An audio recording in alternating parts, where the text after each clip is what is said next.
almost afternoon. It's my pleasure to introduce Advocate Gilbert Marcus, who is very well known. He has advised or acted many times in constitutional matters, and he's going to talk to us about constitutional aspects of, if I'm correct, tax administration. So welcome, Advocate Marcus.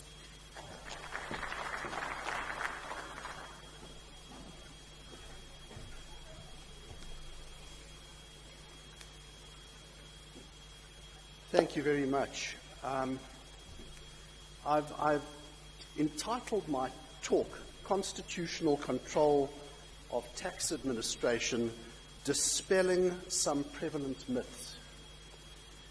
It's now 21 years after the advent of constitutional democracy, and we now have a settled yet growing set of principles laid down by the Constitutional Court. Yet there are many who misunderstand the nature and ambit of constitutional control over not simply tax administration, but the administration generally. Let me dispel the most prevalent myth immediately, and that is that there is nothing in the Constitution which says you don't have to pay tax. But apart from that, there are 5 myths which I want to dispel. The first is the impermissibility of reading legislation in the widest and most extreme manner. The second is the irrelevance of the fact that powers couched in wide terms are capable of abuse. The third is the failure to appreciate the permissibility of the state making policy choices even where there are other and better alternatives. Fourth, the failure to appreciate that all rights in the Bill of Rights can be limited. And fifth, the failure to consider appropriate remedies consequent upon a finding that a law or conduct is unconstitutional. So let me start with the first, and that is the impermissibility of extreme interpretations. In other words, reading legislation in the most extreme way possible. That is not permissible because Section 39(2) of the Constitution requires that when interpreting any legislation, every court must promote the spirit, purport, and objects of the Bill of Rights.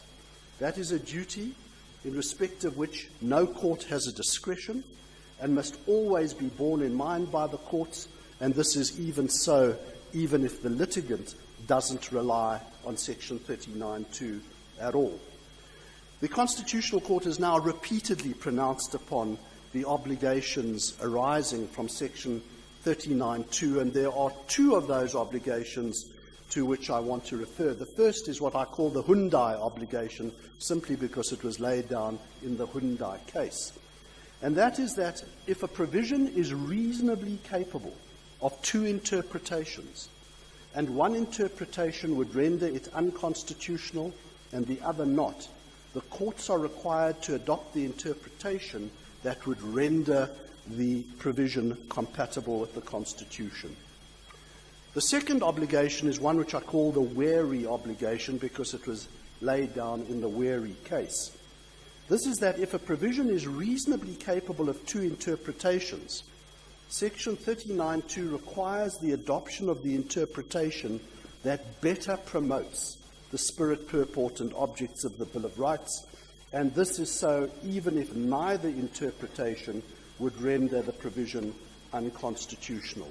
There is a proviso to these rules, and that is that the legislation in question must be reasonably capable of the interpretation without unduly straining the language.